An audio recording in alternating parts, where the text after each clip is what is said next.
মৰমৰ বন্ধু বান্ধৱীসকল, কালি মই ভিডিঅ' এটাত দেখাইছিলোঁ কিদৰে মই জংগলী বুলি উঘালি পেলাইছিলোঁ ন।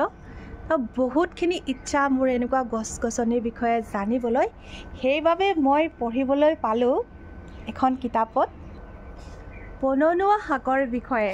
মই যিখিনি জানিলোঁ তাৰে দুটামান কথা আপোনালোকক কৈ থওঁ। আমাৰ বাৰীতে যথেষ্ট পৰিমাণৰ আছিলে, মই দেখুৱাওঁ ৰ'ব। মই যিটো উঘালি পেলাইছিলোঁ এতিয়া আৰু মই কেতিয়াও নুঘালোঁ। কালিৰ দবা পিটা বৰষুণত পূৰা ধূলি ধূলি হৈ গ'ল। দেখিছে নজনাৰ দুখত মই কিদৰে সিদিনা উঘালি পেলালোঁ। কালি ভিডিঅ'টোত মই দেখালোঁ এইখোপা মই উঘালি পেলাই দিছিলোঁ। চাওক এইজোপা ভালকৈ মন কৰক। দেখিছে গা গছডাল কোমল, একদম কোমল কোমল শাক, পাণৰ পাতখিলাৰ নিচিনা। নজনাসকলৰ মোৰ দৰে নজনা বহুত আছিলে, জাষ্ট মই নতুনকৈ শিকিছোঁ এই কথাখিনি।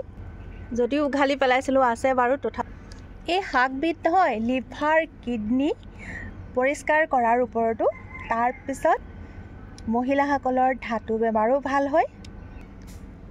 আপোনালোকক মই যিখিনি পাইছিলোঁ তাৰে কাটিংখিনি মই দিছোঁ, ভালকৈ নিজেই পঢ়ি ল'ব হা, নিজেই বুজি ল'ব। কিন্তু আপোনালোকে যদি এইখিনিৰ ৰস সেৱন কৰোঁ বুলি ভাবিছে, এচামুচ বা তাতকৈ অলপহে পিছলৈ বঢ়াব কৈছে, যিখিনি মই পঢ়িবলৈ পালোঁ। দৰৱ হিচাপে যদি খায় হা কেঁচাকৈ, আৰু ভাজি কৰি জ্বৰ তৰ লগতো খাব পাৰে, কিন্তু ভাজিখিনি বহুত বেছি ভাজি নেপেলাব, অকণমান ভাপত বনাব যাতে গ্ৰীণটো গ্ৰীণ হৈ থাকে। ইয়াৰ ভিতৰতে মই আৰু এষাৰ কথা কৈ থওঁ, যিটো মই পঢ়িবলৈ পালোঁ, যে ইয়াৰ ভাল গুণ বুলি ভাবি নহয় বহুত বেছি সেৱনো কৰিব নালাগে একে লেঠাৰিয়ে, কাৰণ প্ৰতিটো ভাল বস্তুৰে বেয়া গুণো থাকে।